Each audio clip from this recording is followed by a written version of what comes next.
Sir KCR గారు రేవంత్ రెడ్డి గారి పైన యుద్ధం ప్రకటించినట్టు తెలుస్తుంది సార్. నిన్న సిరిసిల్లలో ఒక ప్రెస్ మీట్‌లో బూతులతో ఎలా విరుచుకుపడ్డాడో మనం అందరం చూసాం.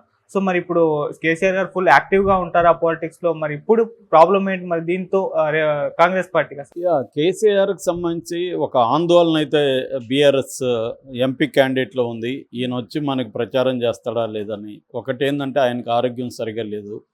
రెండోది సెక్యూరిటీ ఆయనకి తీసేశారు, సెక్యూరిటీ లేదు. అందువల్ల మీద పడిపోతుంటే ఆయనకి చాలా విసుగ్గా ఉంది.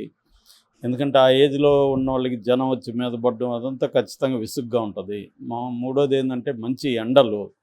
సో ఇదంతా ఆయనకి ప్రతికూలంగా ఉన్నాయి. అన్నిటికంటే కూడా ఆయన ఇప్పుడు ఆల్ టైమ్ లోలో అంటాము కదా, ఆల్ టైమ్ లోలో ఉన్నాడు. కూతుర్ని జైల్లో పెట్టారు, ఆమెను ఎప్పుడు వదులుతారో తెలీదు. బీజేపీ వాళ్ళు అపాయింట్మెంట్లు ఇవ్వట్లేదు, మాట్లాడి ఏదన్నా సెటిల్ చేసుకుందాం అంటే. సో ఇక్కడ రేవంత్ రెడ్డి ఏమో వరుసగా కేసుల మీద కేసులు పెట్టుకుంటూ వెళ్తున్నాడు. ఏ కేసులో ఎవరు ఇప్పుడు అరెస్ట్ అవుతారో తెలీదు. ఆల్రెడీ వాళ్ళ అన్న కొడుకు మొన్ననే అరెస్ట్ అయ్యి జైల్లోకి వెళ్ళాడు, తేజేశ్వరరావు, కన్నారావు అని కూడా అంటారు ఆయన. సో వరుసగా కేసులు ఉన్నాయి. నెక్స్ట్ ఎవరు అరెస్ట్ అవుతారో తెలీదు, దీన్ని ఎలా డీల్ చేయాలో తెలీదు. ఇక్కడ రేవంత్ రెడ్డి మోడీ ఒకటైనట్టు కనబడుతుంది ఈ విషయంలో.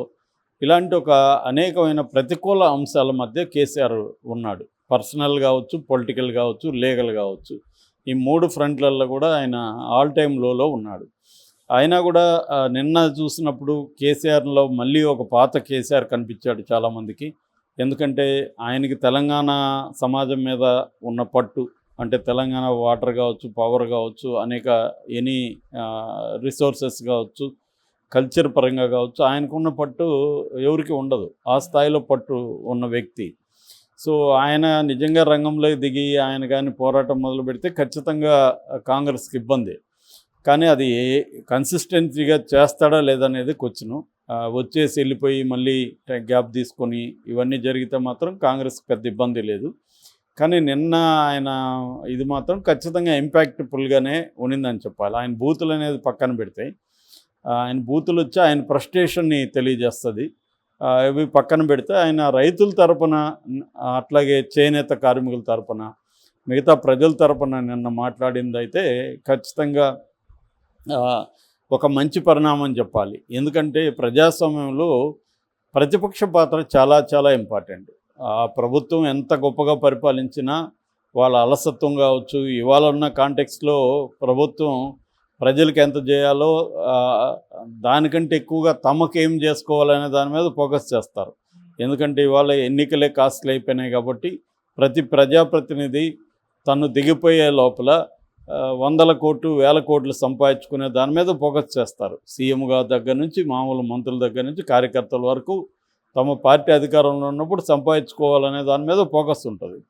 సో దాని నుంచి ఎంతో కొంత ప్రజల మీద ఫోకస్ని తీసుకురావడం, ఒక ప్రెజర్ పాయింట్గా పనిచేయడం అనేది ప్రతిపక్షాలు ఉండాలి ప్రజల తరపున.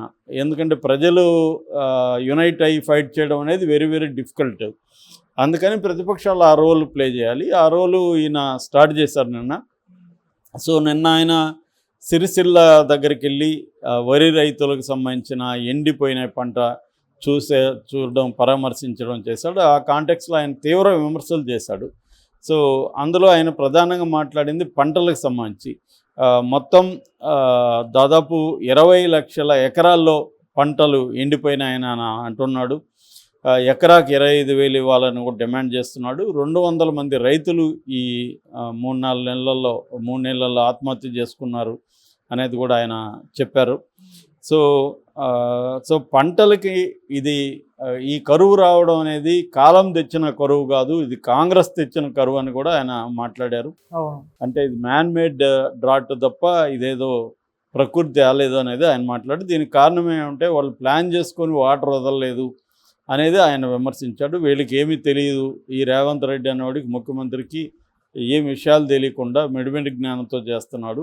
వీళ్ళు 1.8%తో దొంగ హామీలు ఇచ్చి వచ్చేశారు, ఏదో గట్టెక్కారు, దాంతో మిడిసిపడుతున్నారు, మీ అహంకారాన్ని నేను దిస్తానని కూడా ఆయన అనౌన్స్ చేశాడు. సో ఆయన ఫస్ట్ పంటలు, నీళ్లు, ఈ 2 ఆస్పెక్ట్స్ మీద ప్రధానంగా మాట్లాడాడు. మూడవది రైతు ఆత్మహత్యలు, 200 మంది రైతులని. తర్వాత పవర్ కరెంటు 2014 ముందున్న పరిస్థితిలోకి వెళ్ళిపోతూ ఉంది తెలంగాణ.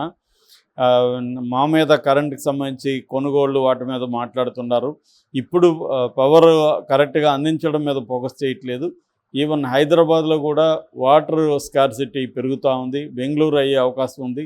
కాబట్టి హైదరాబాద్లో ఫ్రీగా గవర్నమెంటే నీటి ట్యాంకులను పెట్టి అందించాలి అనే డిమాండ్ కూడా చేశాడు. తర్వాత పంటల కొనుగోలు మీద కూడా ఆయన మాట్లాడారు. మేము దాదాపు అనేక సెంటర్లు పెట్టి పంటలు కొనుగోలు చేసాం, వీళ్ళు అవి కూడా ఏం పట్టించుకోవట్లేదు అనేది మాట్లాడాడు. అట్లాగే కాళేశ్వరం మిషన్ భగీరథ, కాళేశ్వరంలో 300 ఇవి కడితే అందులో 3 పోతే దాన్ని వీళ్ళు ఇష్యూ చేస్తున్నారు. 300 కట్టినప్పుడు 3 పోవడం పెద్ద విషయం కాదు బ్యారేజీలో. సో ఇవన్నీ కూడా ఆయన మాట్లాడాడు. 50,000 మంది రైతులతో నేను కాళేశ్వరానికి వెళ్ళి నీళ్లు మేమే రిలీజ్ చేసుకుంటామని కూడా ఆయన హెచ్చరించారు. సో అది బేసిక్గా. అది కాకుండా వేరే వర్గాల గురించి కూడా ఆయన మాట్లాడాడు. ముఖ్యంగా రుణమాఫీ డిసెంబర్ 9 మేము వస్తే రుణమాఫీ అన్నారు. ఇప్పుడు 3 ఏళ్ళు అయింది, దాన్ని ఊసే ఎత్తట్లేదు. రుణమాఫీ ఎందుకు చేయట్లేదు అని ఆయన నిలదీశాడు. అట్లాగే కళ్యాణ లక్ష్మి లక్షకు పెంచుతాము, తులం బంగారం ఇస్తామని చెప్పారు, అది ఇంతవరకు చేయలేదు. అట్లాగే పెన్షన్ 4,000 ఇస్తామన్నారు, దాన్ని అమలు చేయట్లేదు. ఇవన్నీ ఆయన గట్టిగా మాట్లాడారు. అట్లాగే దళిత బంధు ఇవ్వలేదు, గొర్రెల పంపిణీ ఇవ్వలేదు, చేనేత కార్మికుల గురించి కూడా ఆయన చాలా ఆగ్రహంగా మాట్లాడాడు. ఆ క్రమంలో ఆయన చంద్రబాబుని గురించి కూడా ఆ మూర్ఖుడికి కూడా చెప్పానన్న స్థాయిలో మాట్లాడాడు. అప్పుడు కూడా నా మాట వినలేదు. ఇప్పుడు రేవంత్ రెడ్డి కూడా అదే పని చేస్తున్నారు. చేనేత కార్మికులకి కష్టాలు చెప్పుకుంటే ఎవరో మంత్రి నిరోధులు అమ్ముకోమన్నాడంట అని చెప్పి ఆయన ఆగ్రహంగా కుక్కల కొడక స్థాయిలో కూడా తిట్టాడు. సో ఆయన ఏమో డిమాండ్ చేస్తున్నారంటే బతుకమ్మ చీరలు, తర్వాత స్కూల్ యూనిఫామ్స్ ఆర్డర్ ఇవ్వాలి చేనేత వాళ్ళకి అనేది ఆయన చెప్తున్నాడు. అదైతే వాస్తవం. ఎందుకంటే వాళ్ళకి మేము ఆ మధ్య ఒక ఎన్జిఓ తరఫున తెలంగాణలో 2 జిల్లాలు, ఆంధ్రాలో 3 జిల్లాలు చేనేత కార్మికులతో పనిచేసాం. దామా అనే ఒక సంస్థ తరఫున పనిచేసినప్పుడు ఆంధ్రాలో కొంత చేనేతలకి బెటర్గా ఉంది. అక్కడేదో గవర్నమెంట్ చేస్తుందని కాదు, అక్కడ ఎడ్యుకేషన్ కానీ కొంత పరిస్థితులు అక్కడ బెటర్గా ఉన్నాయి.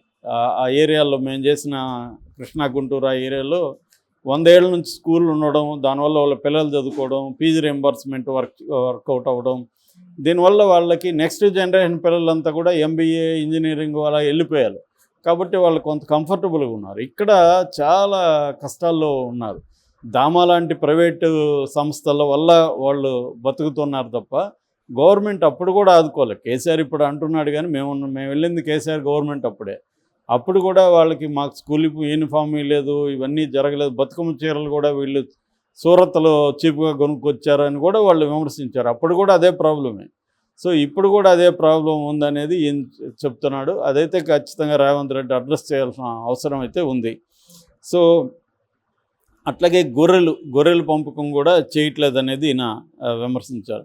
ఈయన చెప్పిన సమస్యలన్నీ అంటే గతంలో లేవా అంటే ఉండొచ్చు, కానీ ఇప్పుడు మరి కాంగ్రెస్ అవన్నీ విమర్శించే కదా అధికారంలోకి వచ్చింది.